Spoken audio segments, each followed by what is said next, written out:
Hello and welcome to the Recursion Cafe, where we play games from the discard pile. In today's game of Unmatched, we have Paul on the left and Sunzida on the right.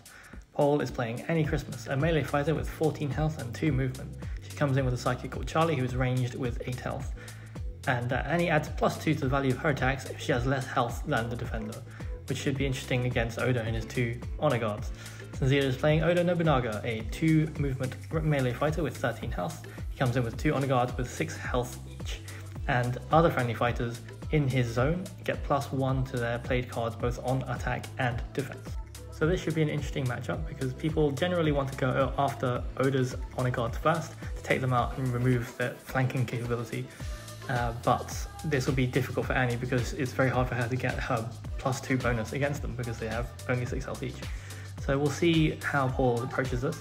We have a Lightning and Thunder into turn and a River, which cancels the after combat draw that Paul was hoping for. 2 damage goes through to Charlie, who's pretty chunky with 8 health. Now some good positioning by Sunzida there, drawing, enticing Annie and Charlie into that space to get flanked if they want to engage. Oda and his honor guards are all about that positioning. So unlucky cancel for Paul there, he wanted that draw, but both players have a lot of cards in hand as they've just started the game, so it's not so big of a deal. Here we have a boost round with Striking Beauty, running all the way around the back end of the map, and Paul will attack at range with Charlie and say batter together into a battle maneuvers. So 2 damage goes through and Paul is able to heal 1 from Charlie. That means one of the honor guards takes 2 damage, but then Sunzida functionally gets a mid battle maneuver and then is potentially able to double strike on her turn. It looks like Paul's positioned his characters in a way that only Charlie is able to be flanked, and that's the lower priority target typically, although taking Charlie out is always a bonus. But here we have a Fire and Flames into Slick Talker, so that's a 6 value attack with Oda's boost into Slick Talker. And Paul is able to swap fighters, and he does, putting Annie in the way and taking some damage, bringing Annie to 11, meaning that Annie hitting into Oda gets her bonus. So here is the second action from Sunzida. Remember the battle maneuvers put her in position, and it's a Lightning and Thunder into a Keep Your Hands to Yourself. So the after combat ability on Keep Your Hands to Yourself is cancelled, and that is a 5 value attack into Annie, bringing her down to 9 health. And that honor guard is able to move away, which means that Annie isn't flanked anymore. It matters less for defense, but it's less in threat of Annie and Charlie just for now. So Paul will reposition a little bit, and Annie will hit into Oda. That's my hand, helpfully swinging there to make sure we know where the combat is happening. So Annie will have the trigger of the +2, being at lower health, and that's a Lanyap. So it's a 7 value Lanyap into a Pragmatism. Oda is able to cancel the self-damage and card draw from Paul's card, but that's still 4 damage through, bringing Oda down to 9. And so both main fighters, both heroes, are even on health. Just from 1 hit, Annie is able to even the playing field. Both players look like they've got a fair number of cards in hand. And so far it looks like Paul is opting to ignore the honor guards in favour of Oda himself. That could change depending on how low Annie's health gets, but it becomes a very dangerous game to play. So here is a second Lanyap into a Spring the Trap.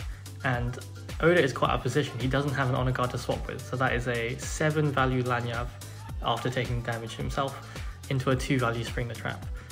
And he does get pinged for 1 afterwards, but that brings Oda down to 4, which in 2 hits is pretty impressive. So unfortunate positioning there for Sunzida, not able to swap in an honor guard, which would have reduced the damage greatly. So here is a Student of War on the strike back into a Quite a Pair. And Paul reveals 2 Mississippi Queens, which is a really good card to have when your health starts getting low, cancelling the effects and still taking 2 damage through though. So Annie's on 5 and Oda is on 4. And again, Annie can Lanyap that so that she is advantageous in that exchange. So now we'll see if Sunzida uses her honor guards to block instead. There it is. So Oda taking the high ground and having the red honor guard block off the entryway. Paul could spend some time getting through that honor guard using his limited resources, but instead he plays Captain's Orders to go the long way round and hits with a Better Together into a Battle Maneuvers. So that is 2 more damage through to Oda, and Paul is able to heal damage from each of his fighters. Meanwhile, Sunzida is able to maneuver into position. In a way, everyone wins, but now Oda is on 2 health, and that becomes pretty dangerous to Annie's 6. So Sunzida is going to have to pull off a big hit to try and even the playing field. Again, that being said, maybe she doesn't want to even the playing field bit by bit because that brings Annie's ability online. So here is a boost. It looks like Sunzida is getting into position after the battle maneuvers, and will play a reinforce. So I think here she chooses to draw 2 cards and gain an action, which makes a lot of sense. I mean, the health gain at this point would be good, but I think she just wants a lot of aggression instead. So here is the attack, and it looks like a Fire and Flames into Mississippi Queen. So that is a 6 value attack because Annie's flanked and Oda's there, into 2. And although Annie can't die from that, she brings her down to 2 as well. So we've got two heroes on 2 health each. The sidekick's looking very healthy, having taken only 1 damage on either side collectively. And it's worth bearing in mind that both sides have schemes that do auto damage, specifically 2 damage. So at this point, both players have to be exceptionally careful.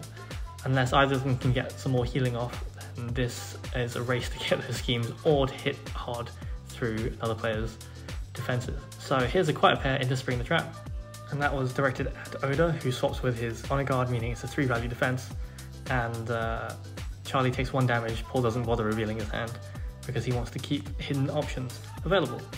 So clutch defense there by Sunzida using Spring the Trap. And we've got some maneuvering going on, trying to get into a better position, but I think Paul boosts round and we know what's coming. Here is a few more pearls to finish the game, and I will let the players debrief you themselves. It was just us being like, I was digging for my scheme. I was digging for captain's orders. Yeah. Where is it?